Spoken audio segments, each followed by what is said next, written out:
તો હવે આપણે નવું ચેપ્ટર જોવાનું છે સમાંતર શ્રેણી. સમાંતર શ્રેણી કે આમ તો ઇંગ્લિશમાં કહેશે એરિથમેટિક પ્રોગ્રેશન AP. તો આ સમાંતર શ્રેણી તો આપણને પહેલું ખબર પડવી જોઈએ કે શ્રેણી એટલે કે સિરીઝ. પરંતુ સમાંતર કીધું છે તો એક આખી શ્રેણી હશે, લાઈન હશે નંબરની. એની અંદર આપણે જોવાનું કે બે પદ વચ્ચેનો પ્રથમ પદ હશે, બીજું પદ હશે, ત્રીજું પદ હશે, ચોથું પદ હશે. તો પ્રથમ પદને આપણે A કહીશું અને બીજા પદ અને પહેલા પદ એની માટે ટર્મ નંબર આપશે પ્રથમ પદ માટે આમ A શબ્દ વાપરીશું.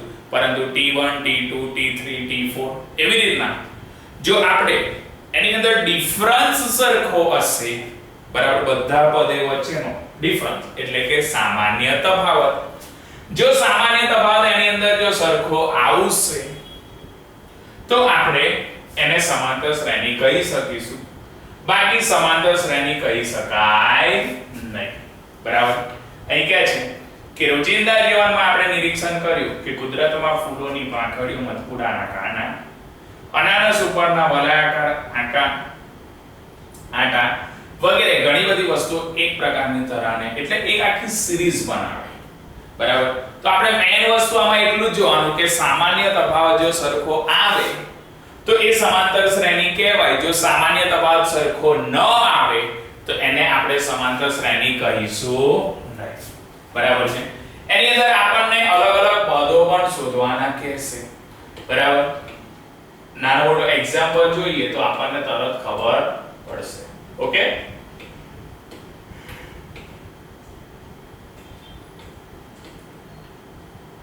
તો અહીંયા આગળ કીધું છે આપણને, જો એક એક્ઝામ્પલ આપ્યું કે નીચેની સંખ્યાઓની યાદીમાંથી સમાંતર શ્રેણી શોધી કાઢો. હવે આપણે ડાયરેક્ટ તો કોઈ વસ્તુ છે નહીં તો ડાયરેક્ટ શોધવાના, પરંતુ મેં તમને હિન્ટ આપી એમ કે સમાંતર શ્રેણી જો આપણે ચેક કરવી હોય તો સામાન્ય તફાવત સરખો હોવો જોઈએ. અને જો સમાંતર શ્રેણી હોય તો અહીંયા આગળ કીધું છે કે સમાંતર શ્રેણીમાં અનુક્રમે પ્રથમ પદ અને સામાન્ય તફાવત એ પણ શોધવાનું છે. તો આપણે પહેલો એક્ઝામ્પલ જોઈએ કે 2 7 આ રીતના સિરીઝ આપેલી છે કે 2 7 12 17 22 ડોટ ડોટ ડોટ. તો એની અંદર જોઈએ આ પહેલું પદ કહેવાય, એને T1 પણ કહેવાય અને બીજું નામ A પણ છે. ઓકે. બીજું પદ T2, ત્રીજું પદ T3, ચોથું પદ T4, પાંચમું પદ T5 ડોટ ડોટ. એવી રીતના ઘણા બધા પદો હોય.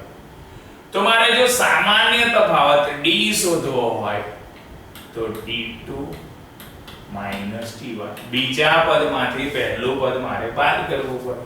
બીજું પદ મારી જોડે છે 7 માઈનસ પહેલું પદ છે 107 માંથી 2 જાય તો D બરાબર 5 આવે. એવી જ રીતના બીજો D શોધીશ, એમાં ત્રીજા પદમાંથી બીજું પદ બાદ કરીશ. ત્રીજું પદ મારી જોડે 12 છે માઈનસ બીજું પદ મારી જોડે 7 છે, તો 12 માંથી 7 જશે તો મારી જોડે 5 રહેશે. તો આમાં પણ D સરખો આવે. એવી જ રીતના હું બીજો D શોધવાનો ટ્રાય કરીશ તો ચોથા પદમાંથી ત્રીજું પદ બાદ કરીશ. ચોથું પદ મારી જોડે છે 17. 17 માંથી હું ત્રીજું પદ એટલે કે 12 બાદ કરીશ તો પણ મારી જોડે D નો આન્સર 17 માંથી 12 જાય છે તો આવે છે 5. તો બધામાં D સમાન આવે છે. કહેવાનો મતલબ સામાન્ય તફાવત એ સામાન્ય તફાવત D એ સમાન હોય છે. સમાન છે. હવે એ જો સમાન હોય તો આપેલ શ્રેણી સમાંતર શ્રેણી છે. તો એની અંદર આપણે A અને D શોધવાના. A ની કિંમત જોઈએ તો A એટલે પ્રથમ પદ, A ની કિંમત 2 થાય અને D આપણે શોધ્યો તે પ્રમાણે એનો કેટલો આવશે 5 આવે છે. તો આ રીતના આપણે પ્રથમ પદ શોધવાનું હોય છે અને સામાન્ય તફાવત D શોધવાનો હોય છે. પરંતુ આપણે A શોધ્યા તો d દરેકમાં જો સરખો આવે તો જ આપણે એને સમાંતર શ્રેણી કહી શકીશું, બાકી સમાંતર શ્રેણી કહી શકીએ નહીં. તો આજે પહેલો એક્ઝામ્પલ હતો કે સમાંતર શ્રેણી છે અને સમાંતર શ્રેણી છે તો આપણે a અને d બંનેની વેલ્યુ પણ શોધી. એવી જ રીતના આપણે બીજો એક્ઝામ્પલ જોઈએ. બરાબર છે. બીજો એક્ઝામ્પલમાં પહેલી તો સમાંતર શ્રેણી હતી. બરાબર છે. એની અંદર a ની કિંમત પણ આપણને 2 મળી, d ની કિંમત આપણને 5 મળી. એવી રીતના બીજો એક્ઝામ્પલ જોઈએ. બીજામાં કઈક સિરીઝ આવી આપી છે આપણને 4 0 -4 -8 -12 ... આવી કઈક સિરીઝ આપી હોય તો t1 t2 આ ટર્મના નંબર હોય t3 t4 t5 ... તો d મારે શોધવો હોય તો t2 - t1. બીજા પદમાંથી પહેલું પદ એટલે 0 - 4. તો d ની વેલ્યુ આવશે 0 માંથી 4 જશે એટલે -4 જ આવશે. એની અંદર એની કિંમત બદલાય નહીં. ઓકે. એવી રીતના d બરાબર મેં t2 - t1 લીધું હતું. હવે હું લઉં t3 - t2. ત્રીજામાંથી બીજું બાદ કરીએ તો ત્રીજું પદ છે -4.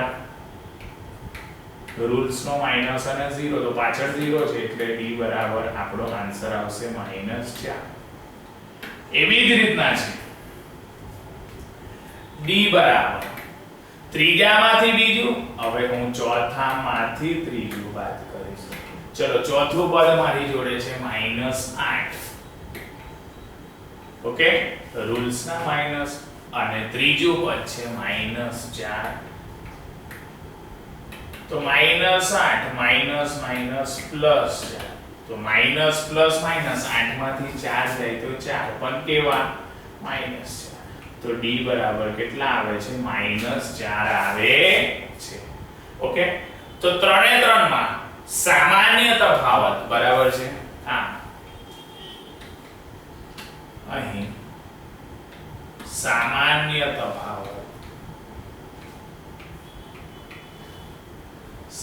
તફાવત એ d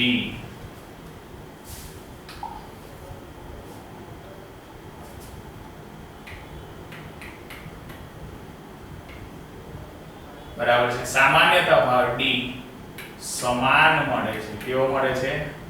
સમાન. તેથી આપેલ શ્રેણી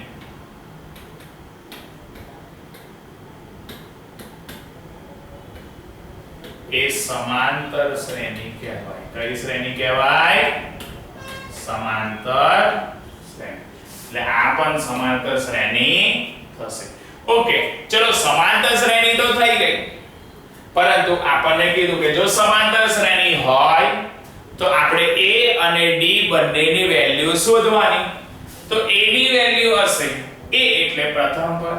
તો a ની વેલ્યુ મારે આની અંદર થાય 4 અને d એટલે કે સામાન્ય તફાવત d ની વેલ્યુ આપણને મળતો તો -4. ઓકે.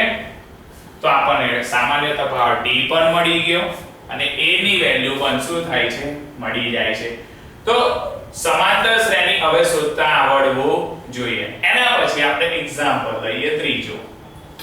તો ત્રીજા એક્ઝામ્પલમાં આપણને સિરીઝ આપી છે 3 7 12 18 25 ... તો એની અંદર મારે પહેલા સમાંતર શ્રેણી છે કે નહીં એ મારે ચેક કરવું પડે. બરાબર છે. તો સમાંતર શ્રેણી ચેક કરવા માટે પહેલા પદ ઓળખાવવું પડશે. આ પહેલું પદ t1 t2 t3 t4 t5 આ રીતના બધા અલગ અલગ પદો છે. તો એની અંદર મારે d શોધવો હોય સામાન્ય તફાવત. તો d શોધવા માટે મારે t2 - t1 બીજા પદમાંથી પહેલું પદ શું કરવું પડે? બાદ કરવું પડે. તો t2 t1 અહીંયા આગળ t2 7 છે, t1 3 છે, 7 માંથી 3 જશે તો 4, તો d બરાબર 4 આયા. એવી જ રીતના આ પહેલો સામાન્ય તફાવત શોધ્યો, એવી રીતના બીજો સામાન્ય તફાવત શોધીશ. એની અંદર ત્રીજા પદમાંથી બીજું પદ બાદ કરીશ.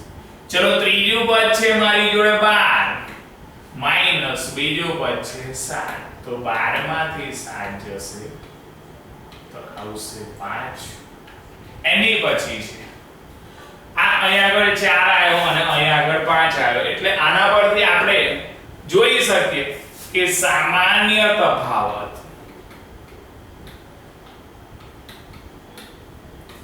સમાન મળતો, આપણને જે સામાન્ય તફાવત છે એ સમાન નથી મળતો.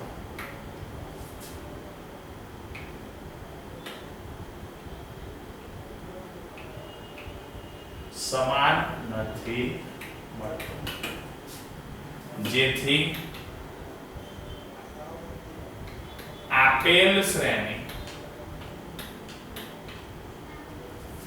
એ સમાંતર શ્રેણી નથી. બરાબર છે, કારણ કે આની અંદર d સમાન મળતો નથી. સામાન્ય પહેલામાં 4 આવે છે અને બીજામાં કેટલો આવે છે 5. કહેવાનો મતલબ d સમાન મળતો નથી, તો આપેલ શ્રેણી સમાંતર શ્રેણી નથી. ઓકે, એટલે આ જે ત્રીજો દાખલો હતો એ સમાંતર શ્રેણી નથી. એવી રીતના આપણે ચોથા, અને જો સમાંતર શ્રેણી ના હોય તો આપણે એ કઈ શોધવાની જરૂર નથી. ઓકે, એની પછી ચોથો એક્ઝામ્પલ આપણે જોઈએ. બરાબર, તો જોયું તો પહેલી સમાંતર શ્રેણી હતી, બીજી પણ હતી, ત્રીજી સમાંતર શ્રેણી નથી. ચોથામાં આપણને સિરીઝ કઈ કેવી આપી છે? 2 આપી છે, 6 18 54 162 બરાબર. ડિફરન્સ આ મોટો દેખાય તો જોવા પરથી આપણને ખબર પડે કે આ સમાંતર શ્રેણી નહીં હોય, પરંતુ આપણે ડાયરેક્ટ કહી શકીએ નહીં. તો એની માટે ચેક કરવાનું. બરાબર છે, પહેલું પદ એટલે t1, બીજું પદ t2, ત્રીજું પદ t3, ચોથું પદ t4, t5 dot dot dot. તો સામાન્ય તફાવત d બરાબર t2 t1, બીજા પદ 6 2 એટલે થશે 4, તો d બરાબર કેટલા થશે 4. એવી જ રીતના બીજું શોધો કે હું ત્રીજા પદમાંથી બીજું પદ બાદ કરું. ત્રીજું પદ મારી જોડે છે 18 અને બીજું પદ છે મારી જોડે 6, તો 18 માંથી 6 જાય તો સીધા 12 રહે. તો અહીંયા આગળ પણ આપણને સામાન્ય તફાવત જે છે એ સામાન્ય તફાવત સરખો મળતો નથી. આમ અહીં સામાન્ય તફાવત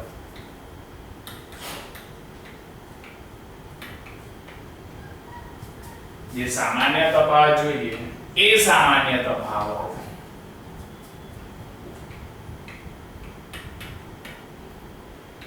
સમાન મળતો નથી, જેથી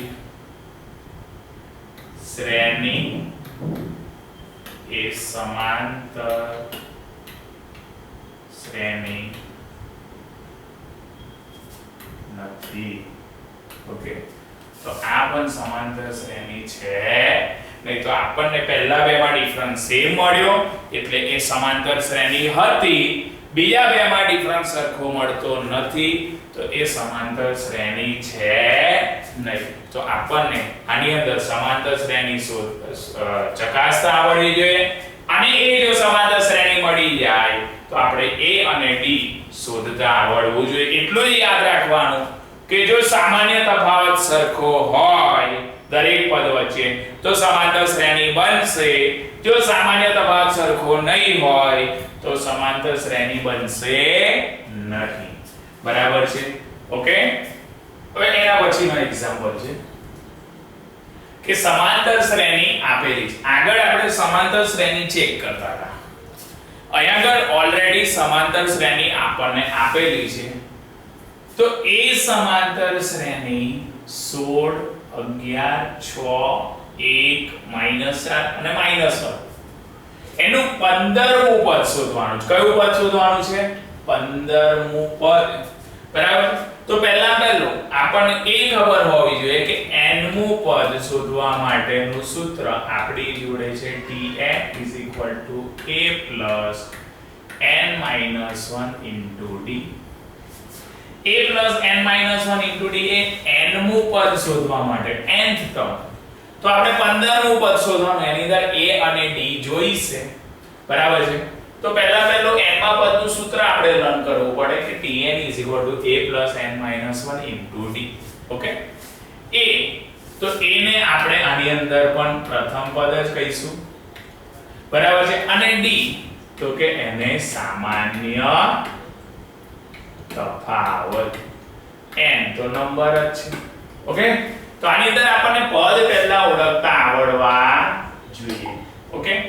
તો અહીંયા આગળ આપણે જોઈએ તો આ સિરીઝ ની અંદર પહેલો a શોધવાનો. a એટલે પ્રથમ પદ. તો a બરાબર આપણી જોડે છે 16. બરાબર છે.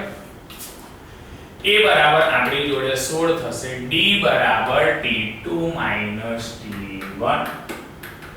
ચલો t2 આની અંદર 11 છે. 11 - 16 એટલે d બરાબર મારી જોડે થશે -5. ઓકે. તો d નો આન્સર થશે -5. તો a અને d આપણને મળી ગયા. 15મું પદ શોધવાનું છે. કયું પદ? 15મું. તો n બરાબર મારે 15 લેવા પડશે. તો Tn વાળા ઇક્વેશનમાં હું મૂકીશ કે Tn બરાબર હું લઈશ કે a Tn નું સૂત્ર શું થશે મારી જોડે કે a n - 1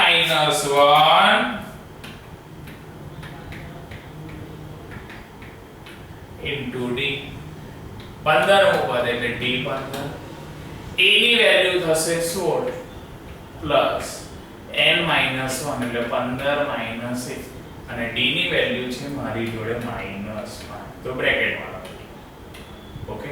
તો 16 15 માંથી 1 જશે તો 14 - 5. તો 16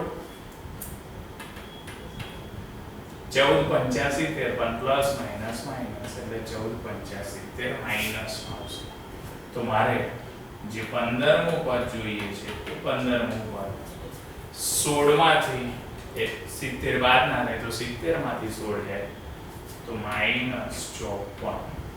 તો 15મું પદ મને મળશે -54. ઓકે. તો આપણે 15મા પદનો જવાબ આવશે -54. એવી જ રીતના મને બીજું કીધું છે કે nમું પદ શોધવાનું છે. કયું પદ શોધવાનું છે? nમું પદ. તો એ nમું પદ જો મારે શોધવું હોય તો a અને d તો જોઈશે. તો a બરાબર છે 16 અને d બરાબર હું લખું -5. બરાબર છે. તો a જે હું લખીશ તો Tn નું ઇક્વેશન Tn બરાબર a n - 1 into d. a ની વેલ્યુ થશે 16. આપણે nમું પદ શોધવાનું છે. કયું પદ શોધવાનું છે? nમું પદ. એટલા માટે n ની જગ્યાએ n જ રહેશે. અને d ની વેલ્યુ છે -5. તો 16 વત્તા -5 ને અંદર ગુણીશ તો -5n પ્લસ 5. તો 16 -5n પ્લસ 5. તો સરખા 16 ને 5 21 -5n. તો એનું nમું પદ બરાબર છે nમું પદ થશે 21 - 5n જે આપણને બાકીમાં મળે છે. ઓકે. તો એક્ઝામ્પલ ની અંદર જો આપણને nમું પદ શોધવાનું કીધું હોય તો ફક્ત a અને d ની જ કિંમત મૂકવાની, પરંતુ કોઈ પદનો નંબર શોધવાનો કીધો હોય. બરાબર છે. એવું કીધું હોય કે 15મું પદ શોધો, 25મું પદ શોધો, 100મું પદ શોધો. જો 100મું પદ હોય તો n બરાબર 100 મૂકવાના, 20મું પદ હોય તો n બરાબર 20 મૂકવાના, પરંતુ nમું પદ હોય તો n બરાબર n જ રહેશે. a અને d એ તો આપણે સમીકરણમાંથી શું કરવા પડે? શોધવા પડે છે. ઓકે, બરાબર છે. એના પછી આપણે નવો એક્ઝામ્પલ જોઈએ કે આપણને અહીંયા આગળ સમાંતર શ્રેણીનું પ્રથમ પદ આપેલું છે. રકમ વાંચવી પડે કે પ્રથમ પદ એટલે કહીએ આપણે a. બરાબર છે. a આપણને આપેલો છે. a આપણને કેટલો આપેલો છે? -3. અને 12મું પદ 41 છે. કયું પદ? 12મું પદ એટલે t12 41 આપેલું છે. તો સામાન્ય તફાવત d શોધવાનો છે. તો આને હું કરીશ તો tn બરાબર a plus n minus 1 into d. n બરાબર મારે 12 લેવા પડશે કારણ કે 12મું પદ આપેલું છે એટલે t12. a ની વેલ્યુ છે -3 plus 12 minus 1. d આપણે શું કરવાનો છે? શોધવાનો છે. એટલે d એવો ને એવો. t12 ની કિંમત આપેલી છે 41 બરાબર છે -3 પ્લસ 12 માંથી 1 જશે એટલે 11d -3 આ બાજુ આવશે એટલે 41 પ્લસ 3 11d 41 ને 3 થશે 44 ઇઝ ઇક્વલ ટુ 11d. તો d બરાબર 44 ના છેદમાં 11. તો 11 ચોક 44. તો d બરાબર મને મળશે 4. બરાબર છે. d બરાબર આપણને 4 આન્સર જે સામાન્ય તફાવત જોઈએ છે એ d નો આન્સર મળે છે 4. ઓકે, તો આપણને અહીંયા આગળ d શોધવાનું. જો d બીજી રીતના પણ શોધાય. બરાબર છે. એક સૂત્ર છે કે d બરાબર am an upon m n તો પણ શોધાય. આ એક સાદી રીત છે. બીજી રીત બતાવું કે am એટલે 12મું પદ આપેલું છે. બરાબર છે. am લઈએ અને અહીંયા આગળ જો કદાચ t લઈએ તો પણ ચાલે. tm tm તો 12મું પદ છે પહેલું પદ અને 12 1. તો 12મું પદ આપેલું છે મને 41 માઈનસ રૂલ્સના t1 આપેલું છે -3 અને છેદમાં 12 માંથી 1 જશે એટલે 11. તો 41 માઈનસ પ્લસ 3 ના છેદમાં 11. 41 ને 3 44 ના છેદમાં 11. તો 11 ચોક 44. તો પણ d બરાબર કેટલા આવશે? d બરાબર 4 જ મળે છે. બરાબર છે. પરંતુ આપણને આ રીત શું પડે? ઈઝી પડે. એટલા માટે એ સૂત્ર આપણે યુઝ કરીને આપણે શું કરી શકીએ છે? શોધી શકીએ છે. તો આપણે અહીંયા આગળ શું શોધ્યો? d શોધ્યો. ઓકે.